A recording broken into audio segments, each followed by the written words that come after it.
a revisar cómo van las actividades hasta este momento, si hay de pronto dudas, si hay inquietudes respecto de actividades anteriores, de pronto mirar a ver si tienen preguntas y revisamos el cronograma con las actividades de este momento. Voy a compartir la pantalla.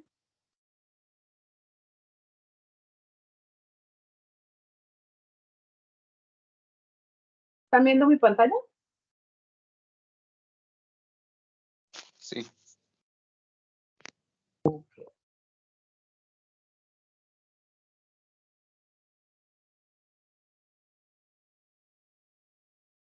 Bien, entonces vamos a ver el cronograma y vamos a revisar hasta el momento lo que.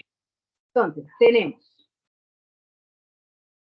en esta actividad de proyecto número 4, comenzamos con bases de datos y comenzamos a identificar conceptos, ¿cierto?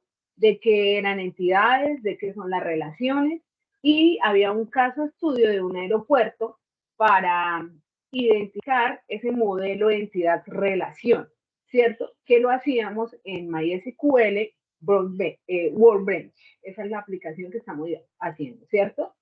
De la misma manera en que hacemos el modelo de entidad-relación en MySQL, asimismo lo hacemos en cualquier otro gestor. Recuerden que cuando estamos hablando de bases de datos, hablamos del gestor de sistemas de bases de datos, ¿cierto?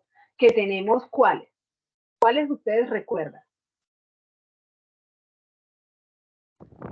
Está MySQL, PostgreSQL, MongoDB, por ejemplo, por mencionar algunas.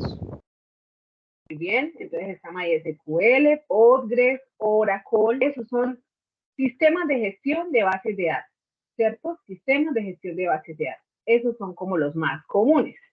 La diferencia entre cada uno de ellos está en la forma en cómo vamos a escoger o cómo vamos a escribir los tipos de datos que van a usar, ¿cierto? Esa es la diferencia que hay entre cada uno de ellos. Entonces, por aquí hay unos tipos de datos según las bases de datos que los debemos tener en cuenta. Pero si nos damos cuenta, pues es muy similar, ¿cierto? Es muy similar.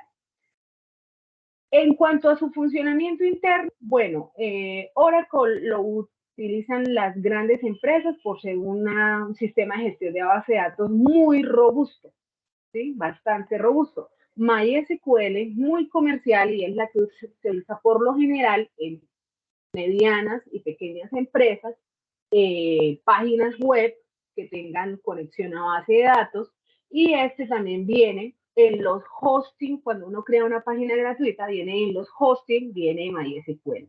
Y lo usa también SAM, que es un gestor para servidor, lo usa también en su sistema de servidor local, ¿cierto? MySQL, para que lo tengamos en cuenta. Listo. Entonces, luego de que nosotros hemos bien definido e identificados qué son las entidades, cuáles son las relaciones, cuál es el modelo de entidad-relación, qué es un modelo conceptual y lógico. Recuerden que a pesar de que esto está aquí como al contrario, lo que nosotros iniciamos a hacer para identificar los elementos de una base de datos es el modelo conceptual y lógico, que es cuando yo comienzo a leer caso de estudio o a leer el proyecto que estoy desarrollando y comienzo a revisar cuáles van a ser las entidades, qué tipos de relaciones, cuáles son los atributos que va a tener cada una de esas entidades, ¿cierto? Recordemos que los atributos son características especiales de cada uno de esos objetos que voy a crear en mi base de datos, ¿cierto? Entonces, hago mi modelito conceptual y lógico.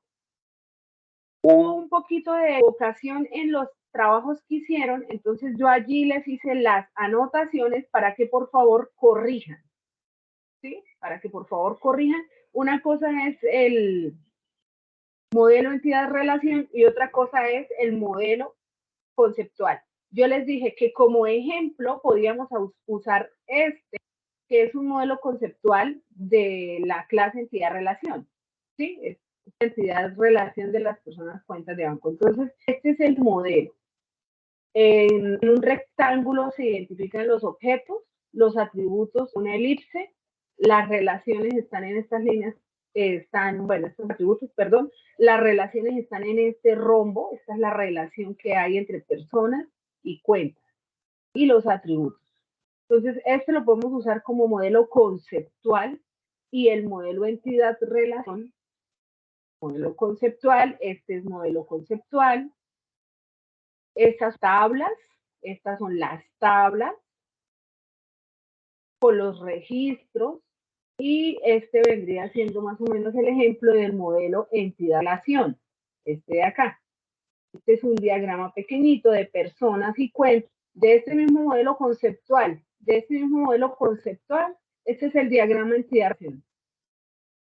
Entonces tengo dos entidades, persona y cuenta, la llave primaria que va a estar en el ID personas, que es un integer, es decir, un entero, la llave primaria, y los diferentes atributos, país, identificación, correo, nombres, apellidos, edad. Tengo acá la entidad cuenta con una llave primaria, número de cuenta y una llave foránea, mire la foreign key, FK, una llave foránea que se va a conectar del ID persona al titular de esa cuenta. Not null, que es no admita valores en cero. Entonces, para que lo tengan en cuenta aquellas personas que tienen que corregir esa evidencia, por favor. Había por aquí un taller de conceptos y principios de programación orientada a objetos. ¿Me están escuchando? Sí, profe. Sí. Perfecto. Y cuando hablamos de programación orientada a objetos, ¿a qué nos referimos?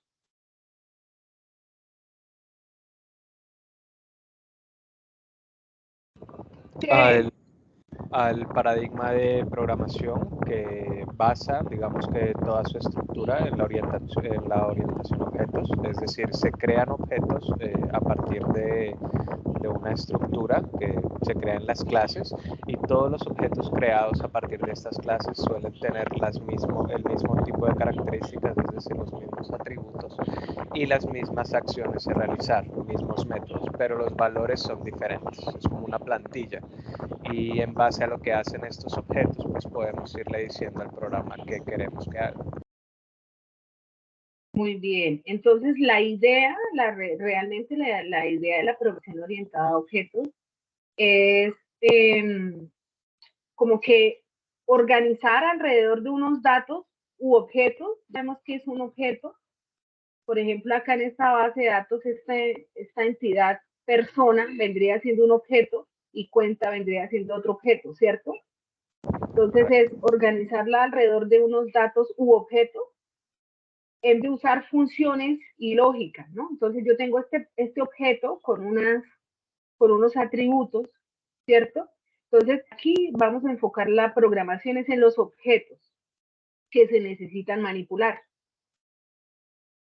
Entonces eso hace que la programación de alguna manera, el código se pueda reutilizar, que las funciones estén dentro de los mismos objetos, que yo pueda llamar las funciones, ¿sí? Que yo pueda trabajar de una manera modular, ¿cierto? Como unos módulos. Por eso de las características de la programación orientada a objetos, por acá, eso ya lo vimos. Decíamos que las características más importantes es que ella que cumpla con modularidad, porque cada objeto va a ser un módulo independiente con sus funciones, que cumpla con la característica de abstracción, que tenga un nombre para cada una, encapsulamiento, que esté todos los atributos encapsulados en el objeto, que tenga jerarquía y polimorfismo, ¿sí? Entonces, eso es como lo más importante a tener en cuenta en la programación orientada a objetos. También tenemos en el polimorfismo, vemos que las clases pueden heredar atributos de una clase superior. Por eso necesitamos la jerarquía. Necesitamos tener esto en unas, dividido por clases para que cuando nosotros estemos haciendo la herencia, esa herencia se haga de clases superiores o superclases, ¿sí?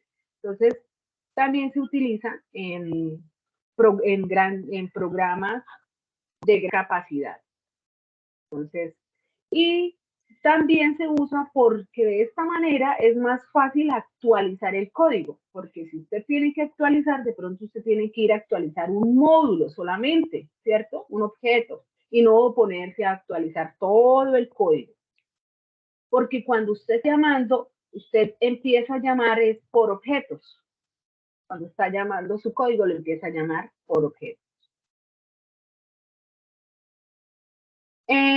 ¿Cuáles son los lenguajes de programación orientados a objetos? Entonces tenemos C++,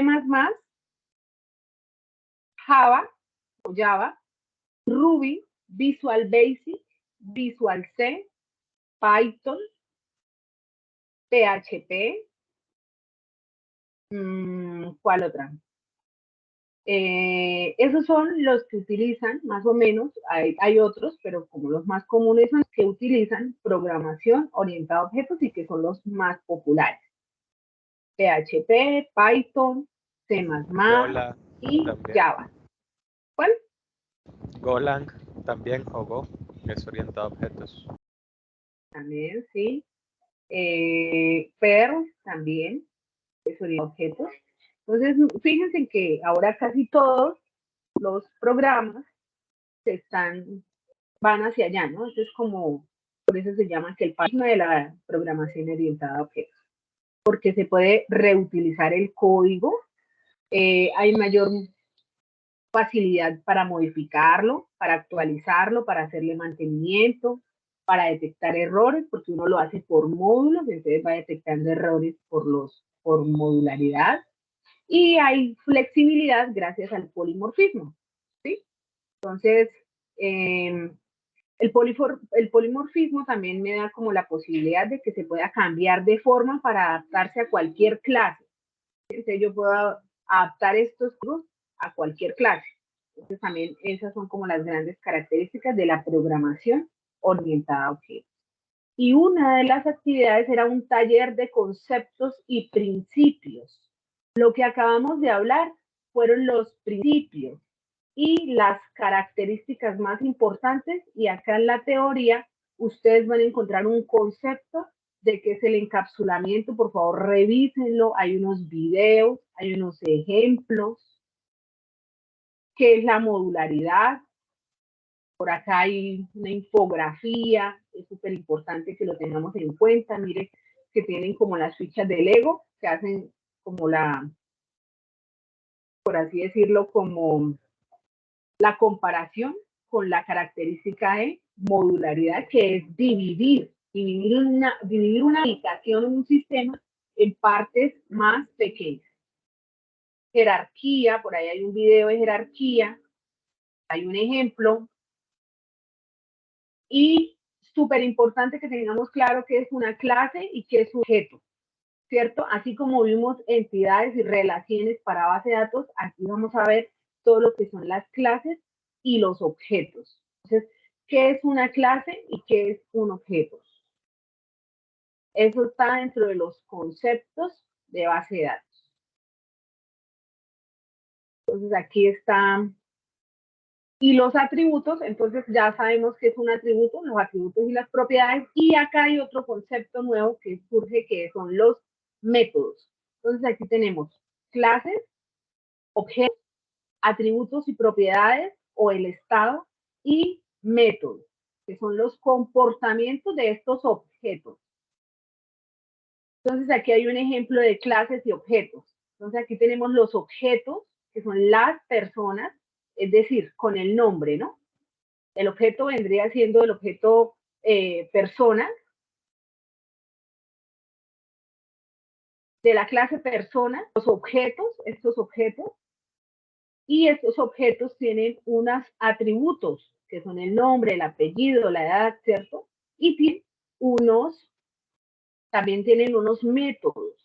¿Cuáles son los métodos? Las acciones que estos objetos pueden realizar. Entonces, cada uno de estos objetos, ¿qué puede realizar? Al ser una persona, pues comer, hablar, reír. Si fuera un objeto carro, acelerar, frenar, ¿cierto? Esos son los métodos de cada uno de los objetos. Entonces tengo la clase, los objetos. Bueno, aquí para tenerlo súper claro, esta es la clase son personas, pero el objeto sería persona 1, persona 2, persona 3, persona 4, persona 5, ¿cierto? Por eso está acá un poco más explicadito. Entonces aquí está la clase persona y el objeto persona 1, persona 2 y así sucesivamente. Y los atributos que son las características de cada uno de esos objetos. Entonces, hasta ahí era hacer un taller de conceptos y principios de la programación orientada a objetos. Entonces, tener claro qué es la programación. ¿Cuáles son las características que debe cumplir esa programación orientada a objetos? ¿Cuáles son los lenguajes de programación que actualmente utilizan ese paradigma? ¿Y cuáles son los conceptos más importantes a tener en cuenta? ¿Listo? Acá también tenemos, dentro de la programación orientada a objetos, también tenemos tipos de datos, ¿cierto? Y aquí vimos que esos tipos de datos podrían ser públicos o privados. Luego hay otra evidencia que es informe de entregables para el proyecto del desarrollo de software. Ese informe de entregables, a revisar acá en la guía,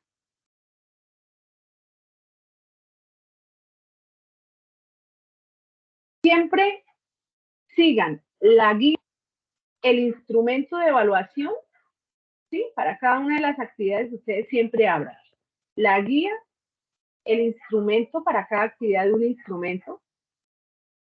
Recuerden que hay algunas actividades que están acá, pero que no están en el cronograma. Por ejemplo, esta de elabora artefactos, esta creo que no están en el cronograma. Solo está esta, ¿cierto? Entonces, otra no la tienen que hacer. ¿Me están escuchando? Sí, señora. Okay. Sí, profe. Que a veces pienso que no, porque está demasiado silencio, entonces que no se me haya cortado de pronto la llamada. Vamos a mirar este informe de entregables, qué es lo que tienen que hacer. Bueno, las características del software a diseñar ya ustedes la tienen porque ya tienen un listado de requisitos. Las plataformas tecnológicas a emplear de acuerdo con las condiciones del software también pues ya más o menos lo tienen claro. Y acá es los diseños siguiendo conceptos y principios de programación orientada a objetos. Entonces aquí empezamos a definir las características del software, plataformas a utilizar y los entregables de diseño. Entonces, como vamos a utilizar el paradigma orientado a objetos, entonces lo que vamos a hacer es definir en nuestro sistema de desarrollar cuáles son las clases, cuáles son los objetos y cuáles son los atributos, ¿sí? Ustedes ya tienen unos diagramas UML, ya tienen unos diagramas de entidad-relación, ya tienen unos casos de uso. Ahora vamos a empezar a identificar en el sistema cuáles son las clases, cuáles son los atributos, cuáles son los objetos, perdón, en el orden de ideas, clase, objeto, atributos y métodos. Recordemos que el método es la acción. Entonces, la clase empleados, un ejemplo, empleados. Sus atributos, su nombre, su dirección, su teléfono, correo. Sus métodos, ese empleado en su sistema de información, ¿qué actividades ejecuta? Crea inventarios, crea facturas, ingresa productos, ¿sí? Todos esos son métodos. Entonces, eso es lo que vamos a hacer en esta parte de esta evidencia. Empezar a identificar, orientado a objetos, su proyecto de desarrollo. porque cuando empiecen a codificar, pues tienen que tener claro cuáles son las funciones, cuáles son las clases y cuáles son los objetos a crear, ¿cierto? ¿Hasta ahí vamos bien? Sí, señora. Sí, profe. Bien, para desarrollar esto, aquí apenas estamos identificando, ¿no?, un informe. Ahora, tenemos que hacer el modelo UML, tenemos que hacer bueno, aquí son bases conceptuales de modelado UML, que eso ya lo vimos, pero ahorita lo vamos a volver a repasar, pero eso ya lo hemos visto. Y tienen que hacer el diagrama de clases de su proyecto. Este diagrama de clases de su proyecto les va a ayudar muchísimo para esta parte de los entregables del proyecto. Entonces, ya sabemos que UML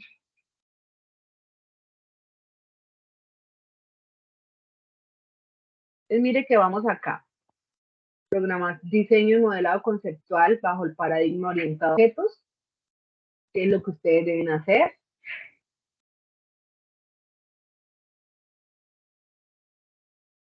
Siempre para hacer la construcción de software, siempre ustedes lo van a utilizar en todos los desarrollos en los que ustedes vayan a trabajar. Para construir un software, siempre deben haber unos modelos de la base de datos, unos modelos del código, siempre van a haber modelos, ¿sí? Y ya en varias ocasiones hemos dicho la importancia de la utilización de esos modelos. Ellos representan los aspectos, la dirección, la necesidad, los estados, los actores del proceso, ¿cierto? Los objetos, los atributos, las relaciones. Ellos son los que me permiten, con unos requerimientos que ya los tenemos, ¿cierto? Lo primero que hicimos fue levantar unos requerimientos del producto. Basados en esos requerimientos, comenzamos a hacer unos modelos. Y en estos modelos nosotros podemos incluir la funcionalidad, toda la parte de diseño, performance, diseño o arte y la confiabilidad. Entonces, los modelos se dividen en número de vistas y cada una de esas vistas es un aspecto específico de ese producto que se va a desarrollar. Entonces, un modelo permite documentar la estructura y la conducta del sistema. Eso es lo que permite. Y para eso usamos UML. Es uno de los que usamos porque también vimos DIA, la aplicación DIA, que también es muy, muy buena para trabajar. Entonces, UML es el lenguaje unificado modelado. Entonces, aquí hacemos diagramas de casos de uso, diagramas de clase, diagramas de actividades. Y en este diagramita de clases que ustedes deben hacer, este diagrama es muy bueno porque ustedes van a identificar acá los componentes de su sistema y los van a agrupar en clases, objetos con sus respectivos atributos y métodos. ¿Sí? Entonces miren que acá esto es lo que usted va a llevar al lenguaje de programación. Este modelito que ustedes deben. Entonces por eso es muy bueno. Y acá es donde comenzamos a colocar si ese control de acceso a esa información es público, privado o protegido, y utilizamos para público el más, privado el menos y protegido el numeral. Aquí hay una explicación que ya la vimos en la clase pasada, entonces para que ustedes la miren ahí afuera. También tenemos el tipo de dato.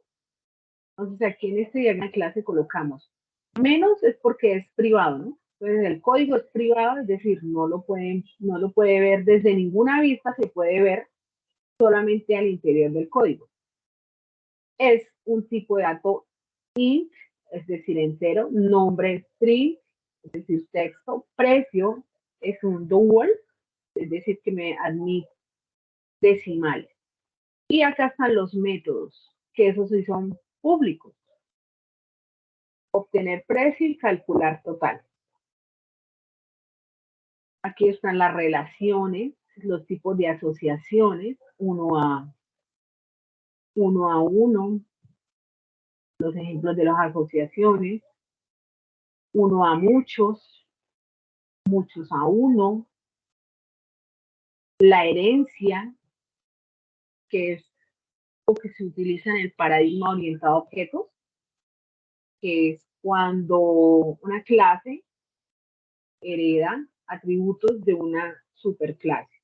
Entonces, es súper importante que lo tengamos en cuenta.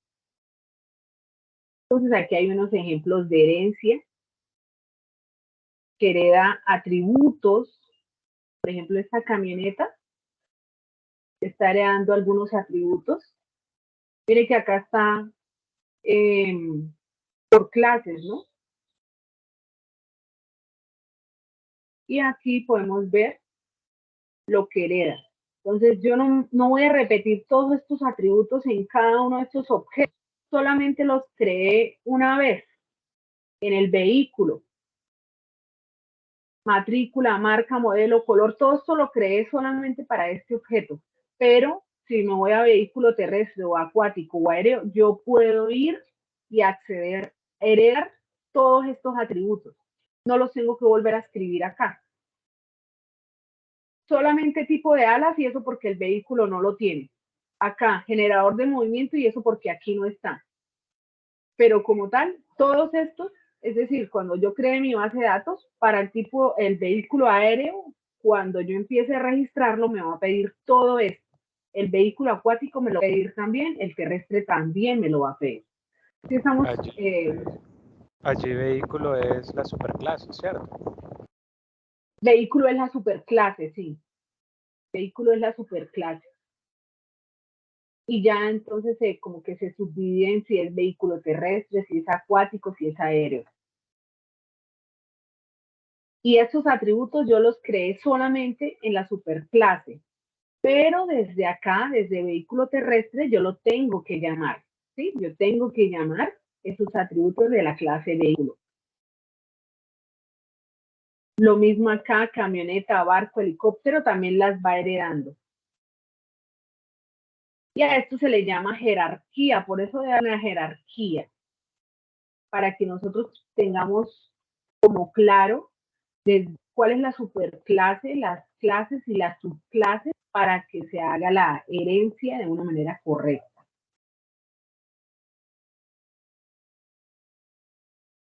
La agregación, composición, herramientas case. Aquí fue donde vimos, por ejemplo, la herramienta DIA.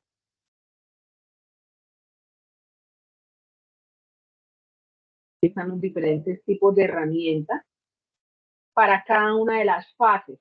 Entonces, para la fase de diseño tenemos todos los UOMs, que es, por ejemplo, el MySQL, DIA o el Star UML. Estas dos ya las hemos explicado, estas también, 3. Ya para la parte de bases de datos tenemos Oracle, Escape, Power Designer.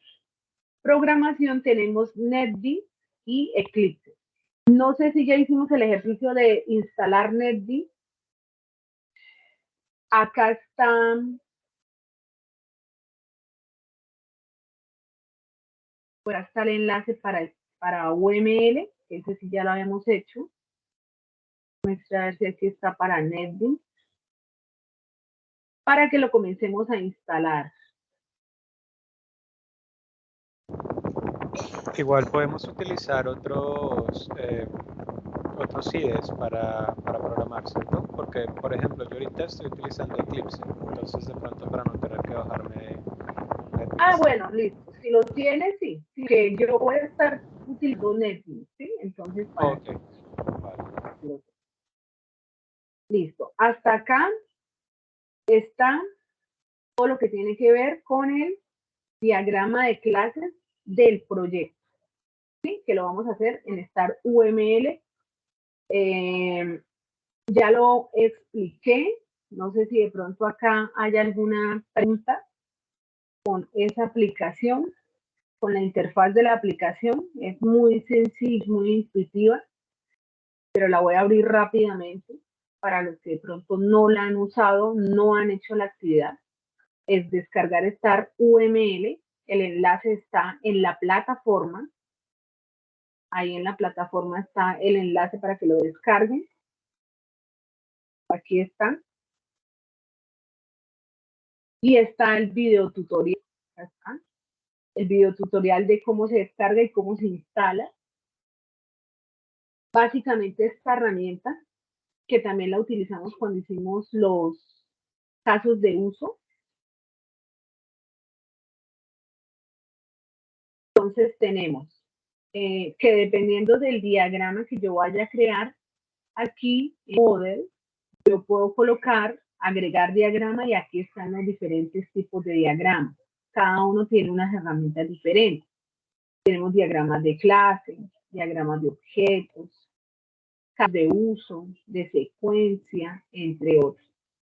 El que vamos a usar es el de diagramas de clase. Ella me activa aquí unas herramientas donde yo tengo acá para crear la clase, por ejemplo, la clase estudiante, la clase profesor, la clase materia, y cada una de estas clases tiene unos atributos. Entonces yo simplemente acá empiezo a agregarle los atributos. Acá ya tengo creadas mis clases. Y miren que acá también me activa la visibilidad. Si este objeto es público, si es protegido, si es privado, ¿sí?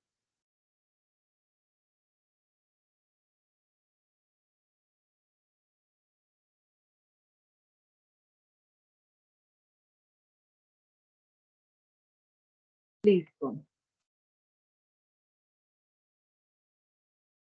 Y también puedo, acá en esta parte, hay unos estilos, que hay unos estilos de líneas, de colores, que ya ustedes pues con más calmita comienzan ahí a revisar si le quieren agregar más cosas. ¿Listo? Aquí también aparece si es público, privado. Aquí si quieren hacer una anotación. Y por acá están la agregación, la composición, la asociación. Y aquí están los tipos de relaciones.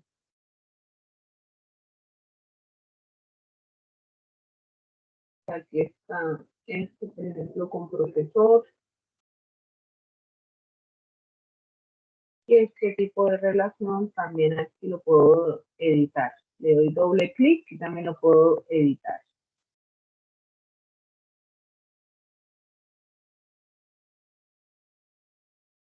Entonces, ese es el diagrama que deben hacer. Muchos ya lo hicieron, pero todavía faltan muchísimo de entregar las diferentes evidencias. Realmente ha sido muy poco avance que han tenido la mayoría. Entonces, pues es preocupante porque están muy atrasados. Diagrama de clases del proyecto. Igual ese diagrama también ya venía adelantado de unas evidencias atrás. Y para hoy lo que vamos a ver es, hasta ahí vamos con evidencias a entrar al 4 de agosto, es decir, hasta hoy se supone que estas evidencias deben estar entregándose. Y este fin de semana la idea es que trabajen con la arquitectura de software de acuerdo al patrón de diseño, y un taller sobre arquitectura de software. ¿Hasta esta evidencia hay alguna pregunta?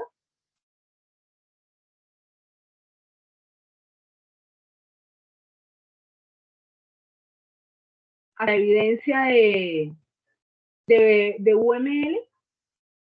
¿Hay alguna pregunta?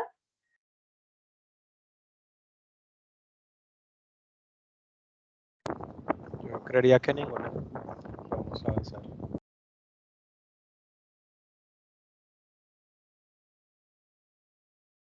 ¿Nadie?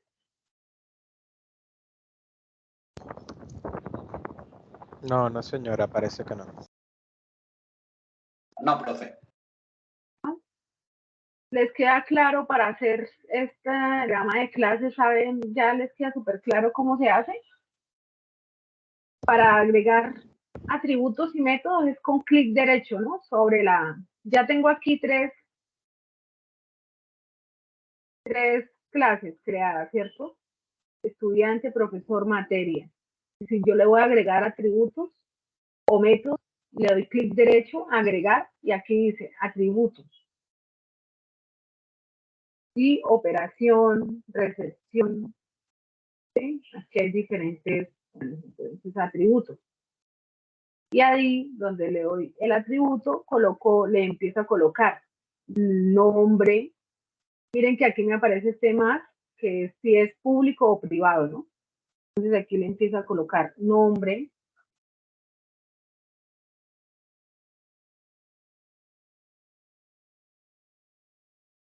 apellido, y le coloco si es público o privado.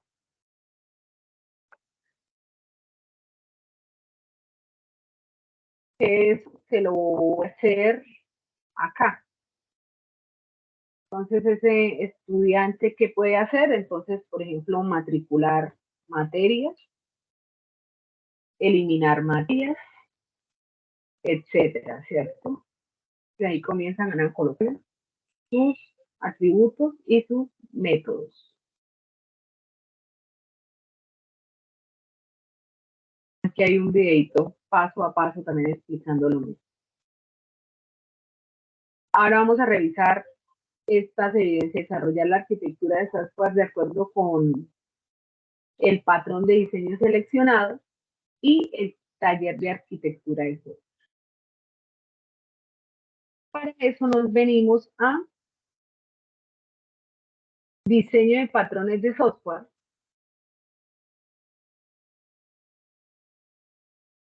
Voy a cerrar acá un poquito.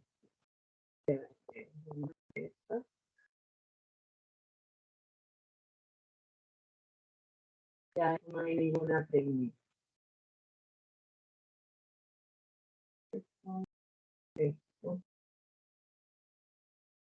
Y vamos a abrir la evidencia.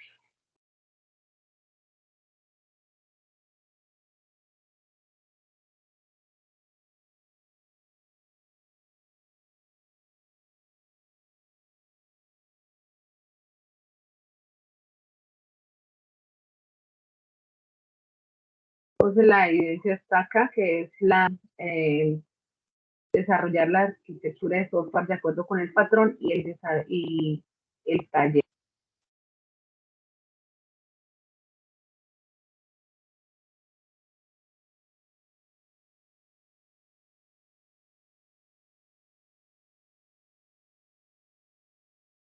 Uno y esta es la otra.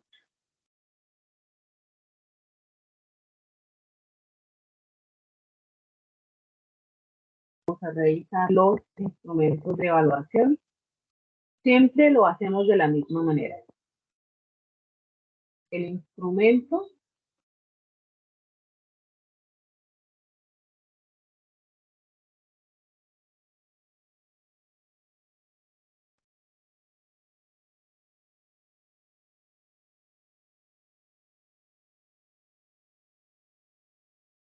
y también la guía. La guía también es importante que las estén revisando.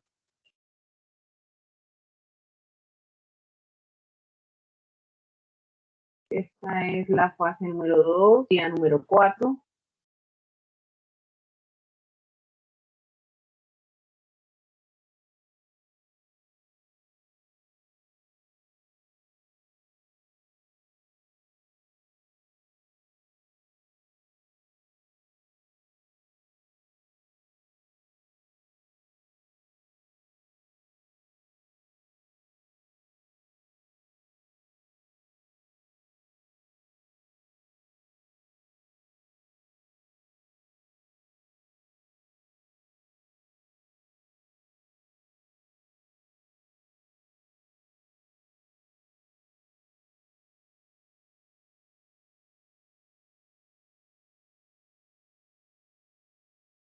Listo. Entonces, aquí, ¿qué tenemos que tener en cuenta? Entonces, el componente formativo, diseño de patrones de software.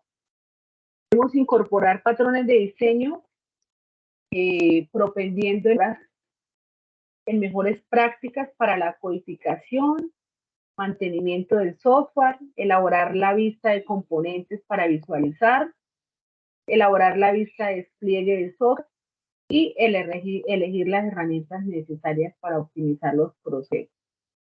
Entonces, ¿qué se debe entregar?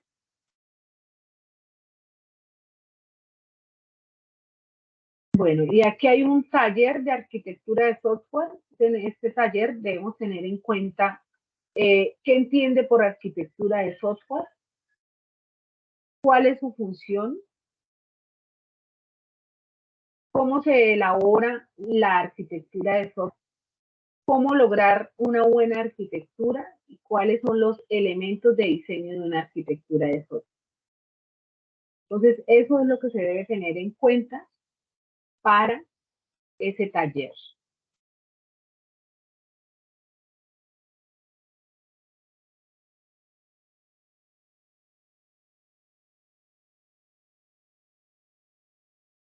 Pues vamos a explicar lo que es un diseño de patrón de software. Aquí hay un video para que lo miren. Entonces, básicamente, hay como un concepto muy claro de qué son los patrones de diseño o de theme patterns, que básicamente son una solución general, ¿sí? Reutilizable y aplicable a diferentes problemas. Es decir, yo hago una especie de plantilla. Ya ahorita vamos a ver un ejemplo. Yo hago una especie de plantilla con unos objetos y unas clases y unas funciones. Por ejemplo, hago una plantilla de un desarrollo para una tienda, ¿sí? Pero yo no estoy diciendo para qué tipo de tienda, para una tienda, la que sea. Y ese mismo código yo lo puedo utilizar para una tienda de ropa, para una tienda de productos, para una tienda de servicios, para cualquier tienda, ¿sí? Entonces, eso es un patrón de diseño, es elaborar una plantilla identificando un problema, el que sea. Por eso yo desde el comienzo, cuando ustedes empezaron a tener la idea de desarrollo, les dije, hagámoslo para algo generalizado, de manera que luego ese desarrollo les pueda servir para cualquier cosa, para una barbería, para una barbería o para una vaina de odontología o para una cosa de servicios médicos. Podríamos hacer una plantilla de una misma aplicación, ¿cierto? Hasta ahí queda claro que es un patrón de diseño.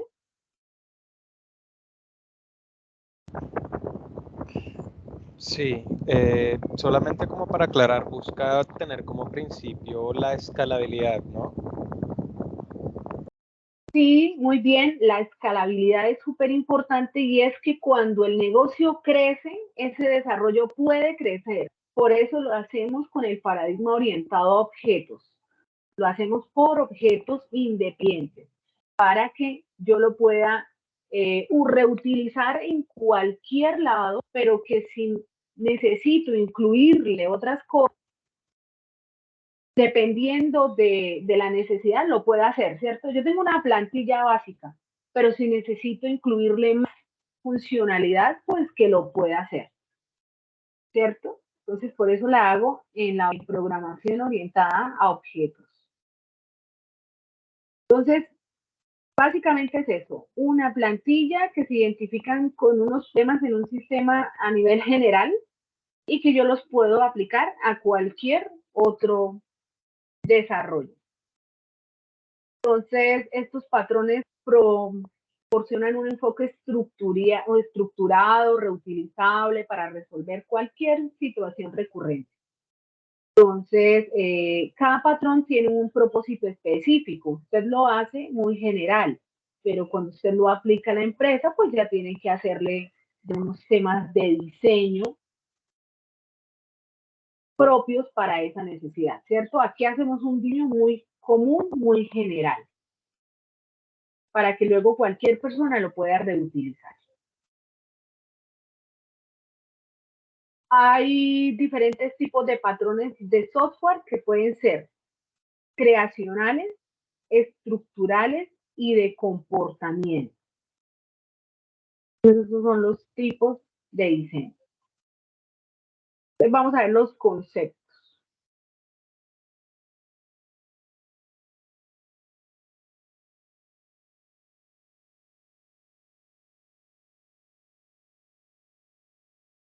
Entonces básicamente necesitamos tener como unos conocimientos básicos, que es lo que estamos adquiriendo para la aplicación de unos criterios que aportan a la calidad de esa misma plantilla.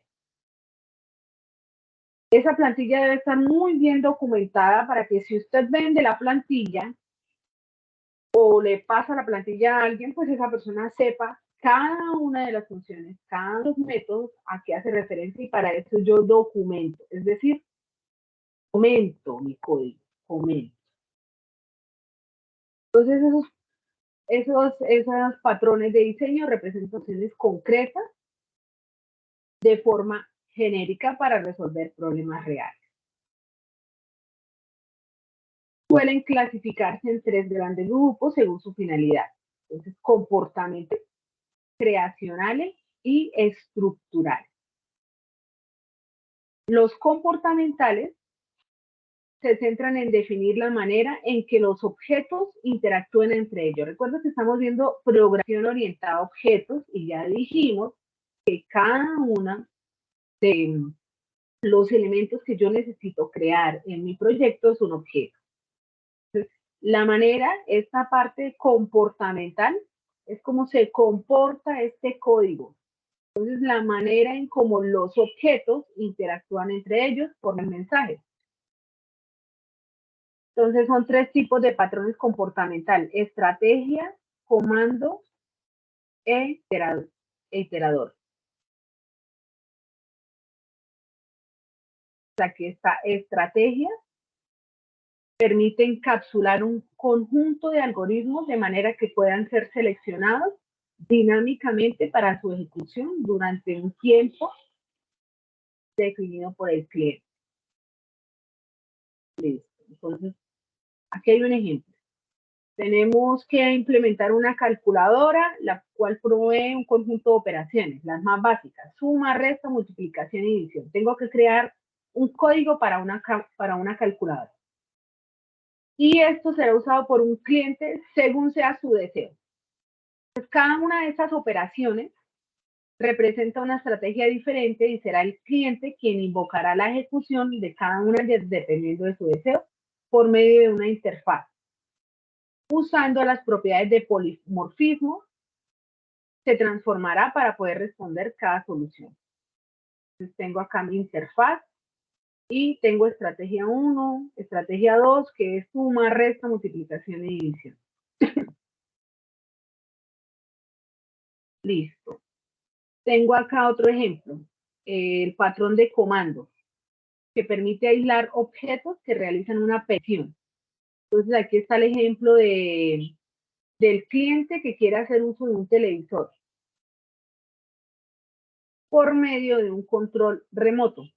Entonces aquí tengo el control remoto que se comunica con una interfaz y esa interfaz es la encargada de hacer la solicitud del comando que el cliente quiere. Por ejemplo, prender, apagar, subir volumen, bajar volumen, ¿sí? Entonces, esta es un ejemplo de aplicación tipo comando. Aquí hay cuando es iterador, entonces hay una colección de elementos. Hay una colección de elementos para este tipo de aplicación. Están los creacionales.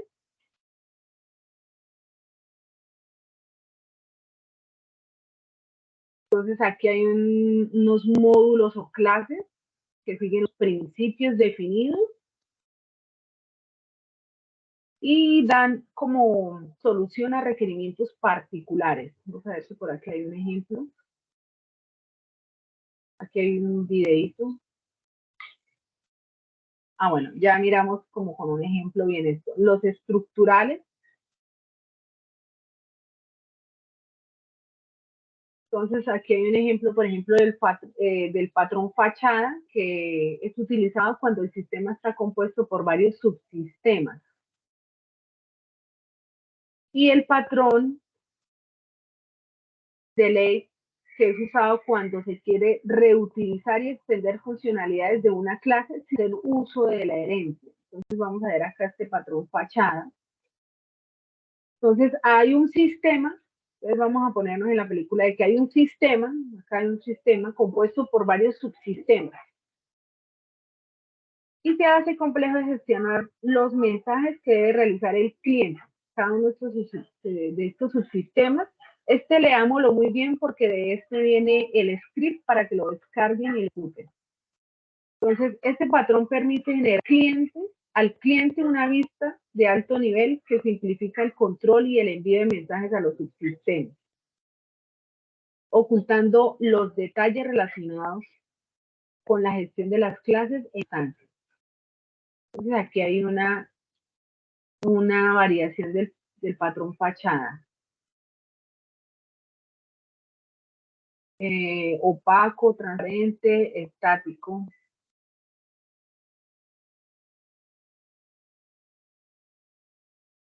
Entonces este patrón se reconoce en tres partes fundamentales: la fachada, que es la clase que provee las operaciones de alto nivel; subsistema, son las funcionalidades del sistema; y el cliente, son las operaciones de alto nivel por medio de la fachada. Aquí el diagrama del fachada. Tengo el cliente, fachada, operación 1, operación 2, operación 3 y los subsistemas. Si yo abro este código pues no hace mucho, porque realmente es una plantilla para que uno la pueda usar, ¿cierto? Una plantilla de un cliente que tiene unas operaciones en unos subsistemas. Entonces yo podría, por ejemplo, cliente que hace compras, que el cliente hace pagos, que el cliente hace devoluciones, un ejemplo, ¿cierto? Entonces, yo solo tengo la plantilla, pero en sí yo tengo que crearle operaciones y subsistemas, porque no lo tiene. Y aquí hay un ejemplo de la implementación de código en Java, de cada uno de los elementos requeridos para la implementación del patrón fachada. Un ejemplo sencillo. Este ejemplo dice: el cliente quiere realizar una compra, pero este proceso involucra acciones por parte de tres diferentes subsistemas, que son: subsistema de compras, que verifica la viabilidad de la tarjeta de pago; el subsistema de inventario, que verifica si hay productos en el stock; y el subsistema de envíos. Entonces tengo tres subsistemas, acá están. Pago, verifica la tarjeta. El de stock, verifica si hay productos en el inventario. Y el 3, verifica el sistema de envíos. Y está mi cliente, puede comprar. Básicamente el cliente puede comprar. Listo, entonces vamos a ver acá la clase que representa el subsistema de compra. Entonces tengo una clase, miren, pública, public class, Y esa clase se llama gestor de compra.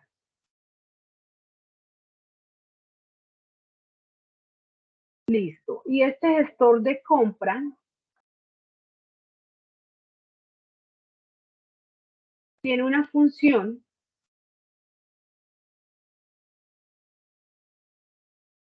que vamos a ver qué es lo que hace acá. Básicamente lo que hace es verificar si el número de la tarjeta existe. En este caso, tiene un valor fijo, pero yo podría verificarla en una base de datos, si está registrada en una base de datos, ¿cierto?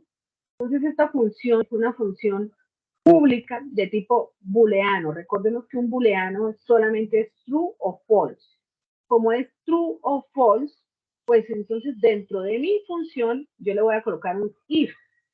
¿Por qué un if? Porque como este solo tiene dos posibles valores, o es verdad o es falso, entonces yo tengo que preguntarle si el número, en este caso lo estoy haciendo con un valor estático, si el número es igual a 4567, entonces el sistema va a imprimir un mensaje en pantalla que dice procesando la compra. Todo lo que sea texto que yo voy a imprimir, lo voy a colocar entre comillas. ¿Cierto? Esto también estoy viendo aquí como un salto de línea. Y si no, bueno, imprime la compra, imprime esas tres líneas, esas tres líneas las está imprimiendo. Y me retorna true, es decir, verdadero. Else quiere decir, caso contrario, else, el sistema imprima pago rechazado. Aquí no vamos aprendiendo a programar todavía. Aquí solo estamos haciendo una identificación en Java o en Java de una plantilla, de un diagrama de patrón tipo fachada que ya está hecha. Simplemente los estoy explicando qué es lo que van a encontrar. Hasta aquí estoy siendo clara. ¿Me están escuchando bien, viendo bien Sí, la señora. pantalla? Sí, sí. Estamos Sí, explicando esa plantilla, ¿no? Este diagrama patrón fachada que tiene una clase, mi clase cliente, que puede comprar, que puede hacer una compra, que puede registrar el subsistema, que el subsistema 1 es registrar compra. Acá está el subsistema de compras. Este es el que estamos explicando, que es el 1.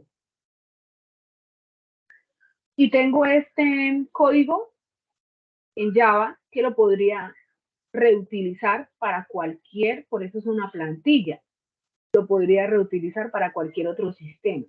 Acá lo único que habría que cambiarle es que este número de tarjeta no tendría que estar acá, tendría que estarlo validando en una base de datos, ¿cierto? Pero para este ejemplo sencillo lo voy a hacer así. Entonces acá simplemente estoy creando una clase, la clase gestor compra. Mire, public class, gestor compra. Listo. Luego, una función, le creo una función. Esa función es de tipo booleano que solo me arroja dos valores, true o false. Empiezo con la true, que es ingresa el número de la tarjeta. Bueno, este system out print es que le está pidiendo al cliente que ingrese un número. Por consola, mire, system, ingrese un número. Listo. Y ese número lo empieza a comparar. Comienza a salir. Si número es igual. Bueno, este system on print me está pidiendo que ingrese un número y lo está guardando en la variable número. Miren que esto es muy similar a lo que hicimos con... ¿cómo es que se llama esto? Se llama esta aplicacioncita que hicimos los primeros algoritmos. Bsaint. con PSeint y con la otra fue que trabajamos. ¿Solo con esa? Sí, profe. Sí, PSeint, que hicimos casos de, que hicimos esto, Pues se casos hicieron de uso, no, sí, algunos además de flujo. algoritmos sencillitos con pseudocódigo. Ah, bueno, eso. Es muy similar, esto es muy similar a esto. Entonces, ¿se acuerdan que allá también le pedíamos que por consola digitara un número? Entonces le pedimos por consola al usuario que digite un número, ¿cierto? Acá este es el comando para pedirlo en Java. Y lo mismo, esta parte era igualita. Entre comillas, el mensaje que queremos mostrar, print. El mensaje que queremos mostrar. Y este número que ellos ingresan, que el usuario ingresa, yo lo voy a guardar en la variable número. Pero en este caso yo le voy a decir que ese número ya es un número estático, ¿sí? Acá es donde yo podría compararlo con mi base de datos. Entonces aquí empiezo a hacer el if. Y este if, este condicional, también lo vimos en Paint. Si número era igual a este valor, entonces que imprima el mensaje procesando compra. Aquí está imprimiendo 3 líneas de código. Procesando compra, unos guiones y pago aceptado. Y que me retorne verdadero. En caso contrario, else, que me imprima pago rechazado y que me retorne falso, false. Es muy similar. Bueno, listo. Entonces esta es el primer subsistema que es gestor de compra. Él tiene 3. El segundo subsistema es que voy a crear una clase gestor de inventario. Y esta clase gestor de inventario va a crear una función que se llama, es una clase pública también, y mi función va a ser también un booleano. Y básicamente lo que me va a verificar si está en el stock. Es decir, si hay un inventario con ese producto, ¿cierto? Y aquí empieza lo mismo. Con un si el stock es mayor o igual a 0, mayor a 0, perdón. Entonces el sistema me va a imprimir un mensaje que dice producto listo para el envío y lo va a ir restando del stock.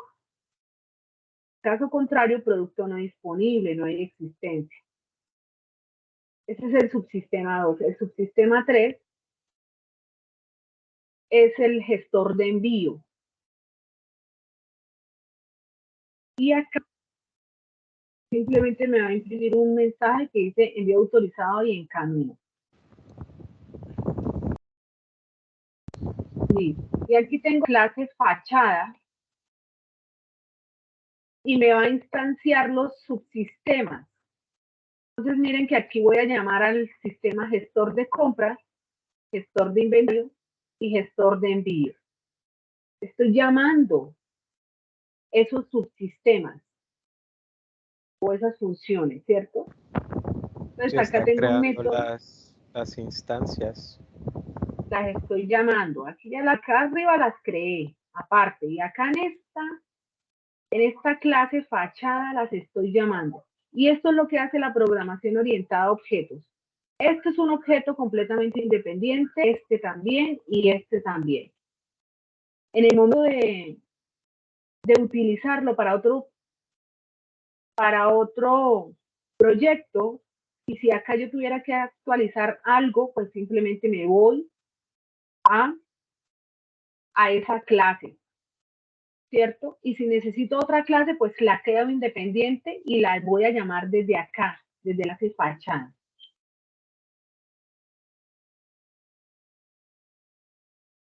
Y tengo la visa, la clase que representa al cliente, que me está llamando a todos los subsistemas anteriores. Entonces, acá tengo la clase cliente y básicamente mi sistema siempre va a llamar la clase donde yo tenga creado el mail. el main viene siendo en una página web el index, es decir, la página principal que mi sistema siempre va a llamar, ¿sí? Entonces, y desde el main es donde yo voy a llamar todas las operaciones. Y acá está el proyecto. Ustedes le dan clic acá, descargan ese proyecto, ya lo descargan, y lo abren con NetBeans o con Eclipse. Entonces, este proyecto es el proyecto patrón fachada, este de acá. Entonces, este patrón fachada que está acá,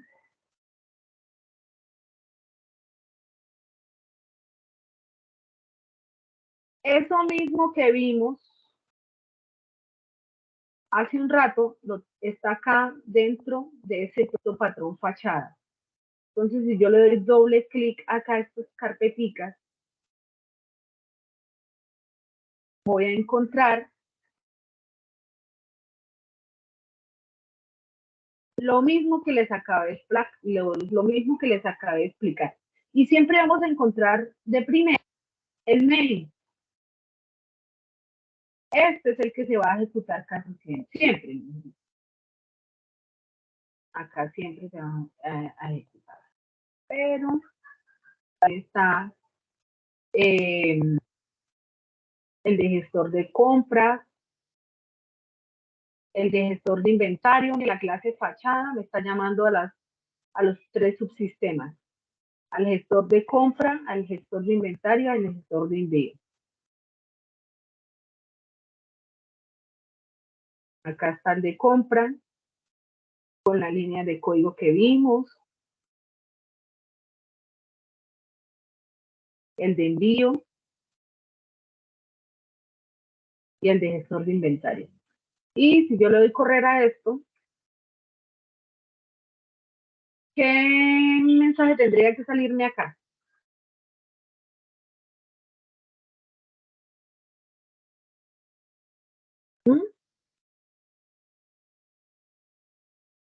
Perdón, ¿puedes repetir la pregunta? Bueno, miren, hay algo importante acá. Yo lo voy a ejecutar y les dije que yo ejecuto, que siempre se ejecutar la clase donde esté el main. Y el main está en esta clase, mírenlo acá, el main.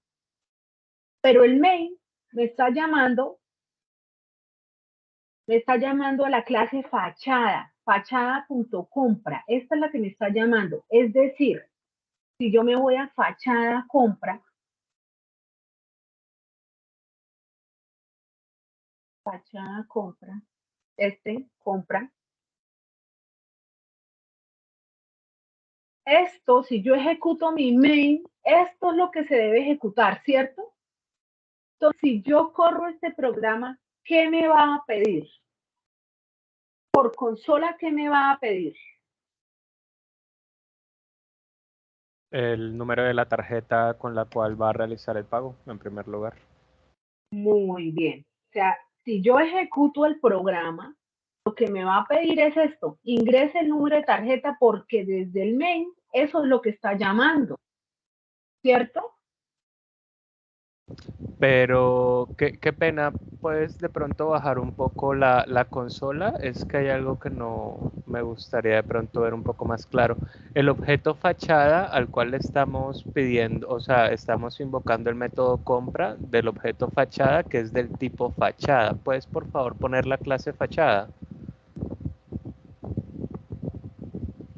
El método compra de la clase fachada es un void, entonces ese no imprime. El método que imprime es el de gestor compra. Sí. O sea, en el main cuando lo ejecutamos no va a imprimir. Este gestor compra.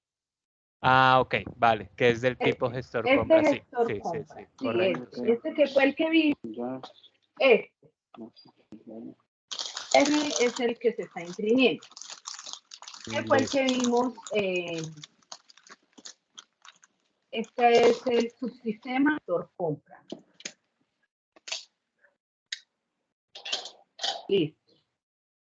Entonces, me están pidiendo que ingrese un número de tarjeta. ¿Qué número debo ingresar para que esto sea verdadero? Porque recuerden que esto es un booleano y solo tiene dos valores. Si yo ingreso 1, 2, 3, 4, ¿qué sucede? Retorna false y no ejecuta. ¿Por qué? Porque no está entrando al primer if, que es lo que se debe cumplir para que se ejecute el código. En este caso sería 4567. Exacto, en este caso, ¿no? Este ejercicio sencillito. Entonces lo voy a correr y si yo digito 4, 5, 6, 7, entonces ahora sí me está diciendo producto listo para envío, envío autorizado, en camino, ingrese el número de tarjeta. Si yo vuelvo a ingresar 4, 5, 6, 7,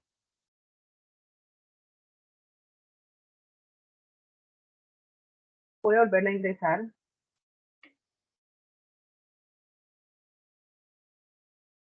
¿Cuántos productos están disponibles en el stock? Y eso lo puedo ver acá. En el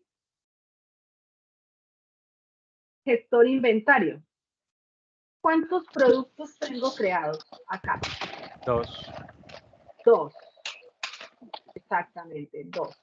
Por eso acá, a la tercera solicitud que yo le hice, me va a arrojar un mensaje que dice producto disponible, no hay entrega, porque acá me está llamando este subsistema gestor de inventario, porque es lo primero que hace es, primero llama a gestor compra, que es donde verifica el número de la tarjeta. Luego invoca al inventario, que es donde verifica si hay un stock, y mi stock es igual a 2. Es decir, si yo ya hago tres compras, me va a decir producto disponible, no hay existencia de entrega programada y me retorna false. ¿Cierto? Y como tercera invocación me está llamando a, entonces tengo el de compras, el de envío. El de envío también lo está llamando, que es el que dice envío autorizado y en camino. ¿Cierto? Entonces, por eso es que aquí en la mica me aparecen el cliente con la clase fachada y el subsistema 1, 2 y 3. Y desde la clase fachada está llamando los 3, está haciendo 3 operaciones. Está verificando método de pago, verificando el stock y si verificas que el stock es verdadero, pues entonces me retorna que el producto va en camino, ¿cierto? Entonces, miren que esta gráfica lo representa todo. Entonces lo descargan, por favor, edítenlo acá con mucho cuidado, edítenlo, cámbienle productos, cámbienle de pronto el número de la tarjeta, empiecen a intentar entender ese programita. Y aquí hay otro de ejemplo. ¿Hasta ahí hay alguna pregunta? ¿Hasta aquí tenemos alguna pregunta? Sí, profe, ¿y podemos usar Visual Studio Code?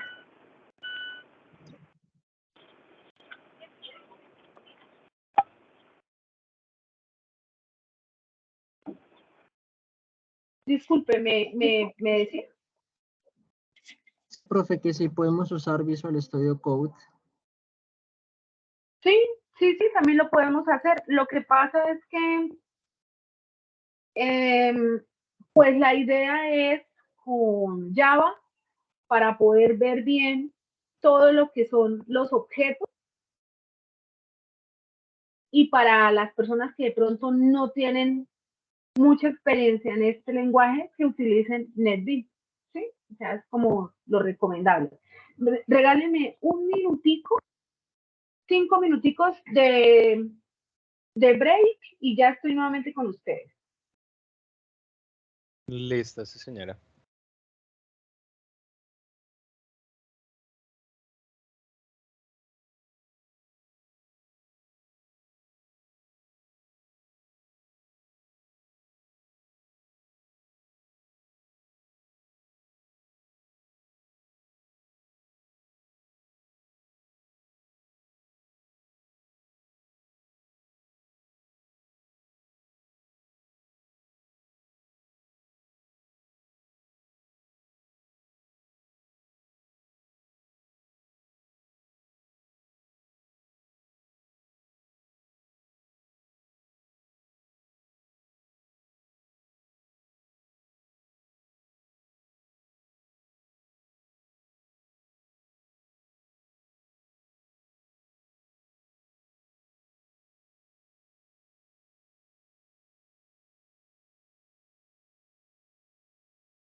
Hola, profe.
¿Me escuchan?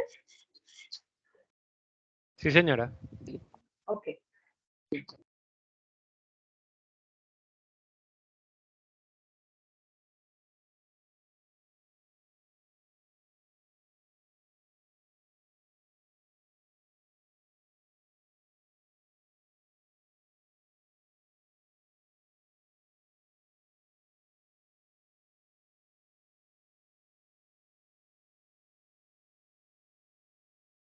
Bueno, bien. Ahora Entonces tenemos para concluir este ejemplo que en esta planilla se crea un objeto llamado fachada y en esta encapsula las acciones de todos los subsistemas y provee una interfaz más fácil que el cliente podría utilizar, ¿sí? Entonces aquí tenemos el objeto fachada y básicamente aquí lo que hace es encapsular todas, ¿cierto? De esta misma manera como está este ejemplo, de esta plantilla, tenemos otro por acá, que es para el patrón delegate. Entonces acá tenemos un ejemplo que se puede utilizar y extender, que utiliza y extiende funcionalidades de la clase sin hacer uso de él. Entonces, este patrón busca evitar asumir todas las responsabilidades en una sola instancia y ir actividades a otras instancias. Entonces, tenemos acá el ejemplo. Hay un ejemplo de implementación de este patrón de diseño donde se hace uso del patrón delegate para incorporar en una clase concreta funcionalidades que están definidas en otras clases haciendo uso de interfaces. ¿Me escuchan? Sí, señora. Listo, vamos a revisar entonces este ejemplo rápidamente. Ustedes lo descargan, lo revisan con calmita y el martes en la próxima sesión miramos qué dudas y qué inconvenientes tuvieron con esto. Entonces tenemos la primera interfaz, que es la que define el comportamiento a ser utilizado. Entonces tenemos una interfaz pública que se llama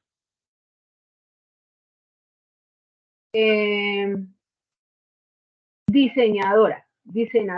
La ñ no se puede utilizar en programación, entonces por eso se llama diseñadora. Listo. Es una interfaz. Y tenemos identificadora. Esas son las dos interfaces. Entonces luego vamos a crear las clases que se van a implementar en el funcionamiento de esas interfaces. Entonces tengo la clase codificadora y acá me está imprimiendo o pidiendo por consola codificación de la clase codificadora. Y tengo la clase diseñadora. Ahora se crea la clase que se va a reutilizar en la funcionalidad de interfaces. Entonces tengo acá la clase empleado.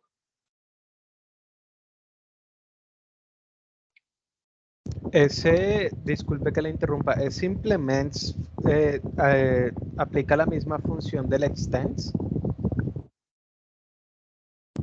O sea, como que hace que herede todos los atributos y todas las características de las otras. No, porque acá no estamos heredando, sino estamos implementando una entre la otra. No está heredando nada, solamente implementamos Vale. lo que está en codificadora y diseñadora. Son, por así decirlo, dos funcionalidades diferentes, pero las implementamos, no las heredamos. Listo, vale. Sí, señora, gracias. Listo. Entonces acá tenemos para la clase principal, que está instanciando la clase indicada por parámetros en clases concretas a ser utilizadas. Ahora sí tenemos acá el extend para la extensión de los métodos que serán reutilizados, pero entonces aquí estoy extendiendo y reutilizando métodos.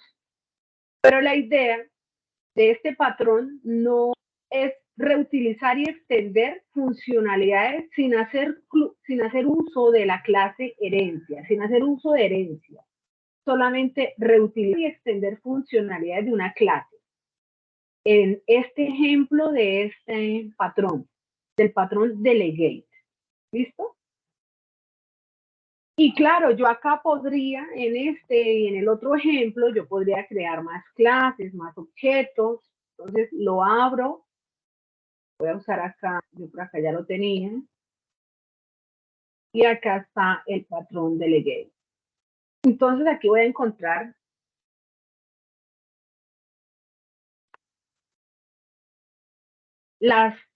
miren que acá yo solamente tengo un objeto, ¿cierto?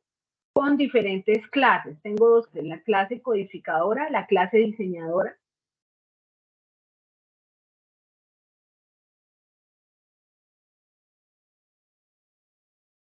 Y de empleado, yo lo que hago es llamar esas dos clases, codificadora y diseñadora. Y tengo dos vistas. Miren que acá tengo dos vistas y estas ya las voy a representar de una forma diferente. Como void codificar y void diseñar. Son dos vistas. Y hasta el patrón delegate. Y en este patrón delegate es donde voy a encontrar el main. Quiere decir que esto es lo que realmente se va a ejecutar. Y acá me está llamando al objeto empleado codificar y al objeto empleado diseñar. Eso es lo que me está llamando en el main. O sea, si yo me voy a empleado codificar, acá empleado, lo que realmente me está llamando es del objeto empleado, me está llamando la vista codificar y el diseñar. ¿Sí? Sin embargo, mire que las clases están creadas aparte. Si yo ejecuto este pequeño código, ¿qué me va a imprimir?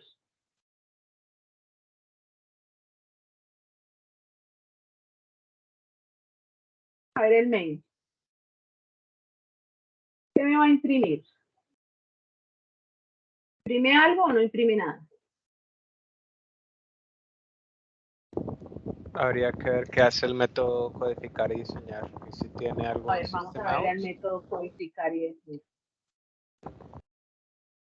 Este es el Entonces codificar. allí imprime codificación por la clase codificadora y aplica un salto de línea. Muy bien, y acá, Diseñado por la clase diseñadora y aplica el salto de línea.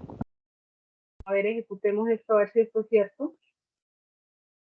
Muy bien, entonces eso es todo lo que me está imprimiendo, ¿no? Codificación por clase codificadora y diseñado por clase diseñadora. Creo que ahí tocaría importar el paquete de idioma español para que se muestre la ñ. La ñ. Sí. Entonces, miren que esto es como un ejemplo sencillito, muy básico de lo que es una plantilla, de lo que vendría siendo una plantilla con unos patrones de diseño, unas vistas. Entonces, por ejemplo, acá en esto de las vistas, cuando son vistas estáticas, están encargadas de modelar los conceptos significativos. Entonces, acá tenemos dentro de las vistas, tenemos fundamental hacer los diagramas en UML. Por favor, practiquen esos diagramas de modelado UML. Tenemos los diferentes que se utilizan en vistas estáticas en los sistemas, que son los diagramas de clase, diagramas de objetos y diagramas de componentes. Ya para los diagramas de despliegue,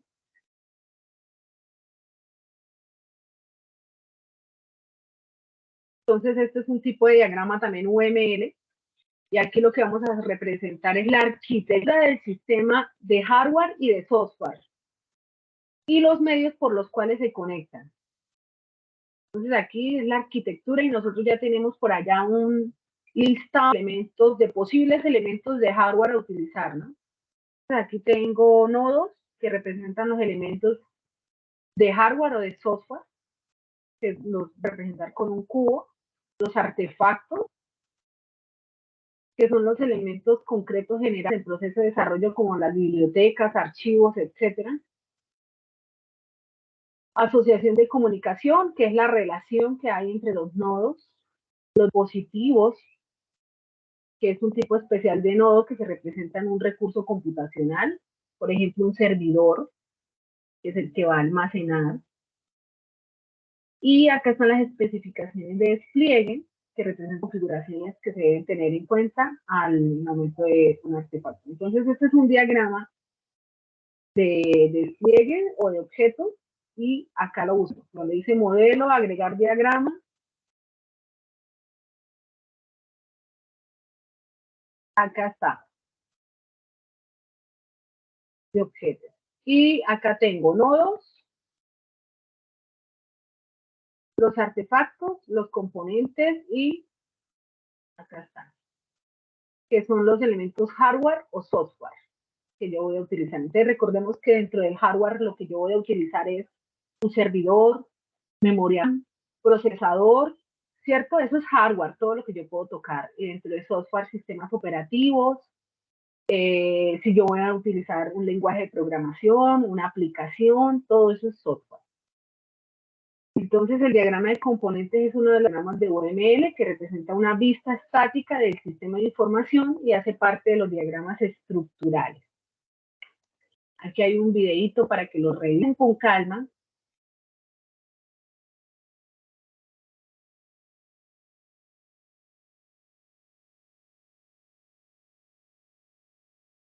Aquí hay unos recursos para revisar, que son las buenas prácticas de diseño de patrones, las categorías de los diferentes patrones y la multifuncionalidad.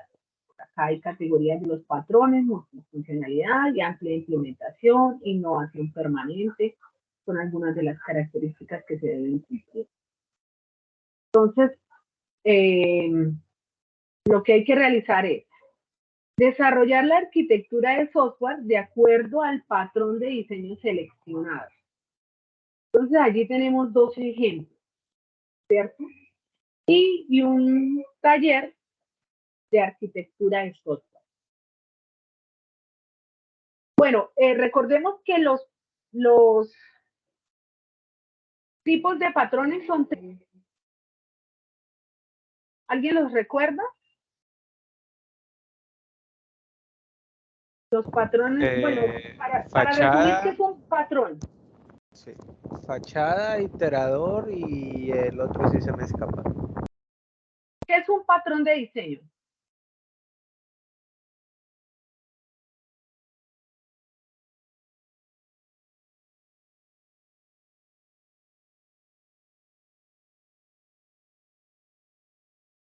Se durmieron. Podríamos decir que una especie de guía para la construcción de un software específico. Dependiendo de lo que querramos construir, hay algún patrón de diseño que encaja mejor y pues podemos utilizar esto para crear software que sea escalable, fácil de mantener y que sea aplicable a diversos negocios reutilizando el código. Muy bien. Entonces, es básicamente como una plantilla, un diseño, un desarrollo a construir, que yo lo puedo reutilizar o sea, la hago la plantilla de manera genérica y la puedo reutilizar en cualquier proyecto. Y hay tres categorías, que son patrones creacionales, estructurales y de comportamiento. Escogen uno de estos para hacerlo, para aplicarlo en su proyecto y van a profundizar en ese tema.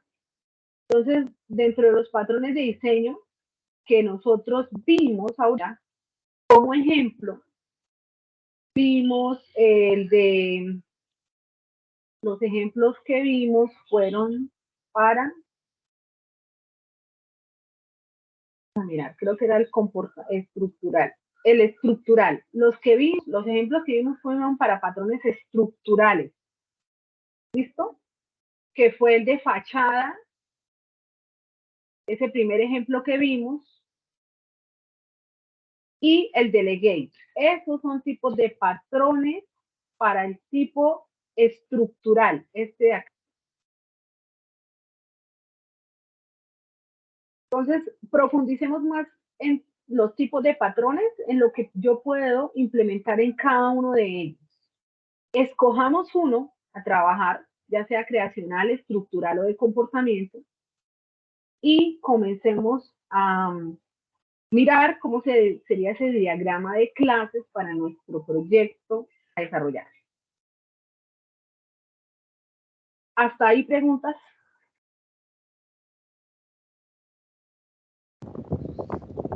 No, por mi parte ninguna. Hay bastantico trabajo por delante. Sí. Apropiemos muy bien los conceptos. Tratemos de entender un poquito bien todo este paradigma de programación orientada a objetos. Todo el tema de sus conceptos y componentes. Descarguemos NetBeans o Eclipse, cualquiera de los dos. Descarguemos esos proyectos, intentemos utilizarlos y hacerles pequeños cambios y adaptarlo a nuestro sistema de información. Y hagamos el diagrama en UML, que es súper sencillo, el diagrama de objetos en UML y el diagrama de clases. Hasta ahí, y cualquier duda, cualquier inquietud, trabajemos el fin de semana en esto y el martes nos reunimos nuevamente, martes o miércoles, para las dudas que se presentaron con esas dos actividades que tenemos. Muchísimas gracias. Bueno, muchísimas gracias para las personas que asistieron. De verdad que es súper importante asistir a estas sesiones. Es la única forma en que yo puedo ver qué dudas tienen y poderlos orientar de una mejor forma. Allá tienen todo el material de apoyo. Recuerden trabajar con la guía, instrumento de evaluación, el taller y está el material. Hay que investigar también para poder profundizar. Les deseo a todos un feliz fin de semana y estamos nuevamente conectados entre martes y miércoles. Muchas gracias.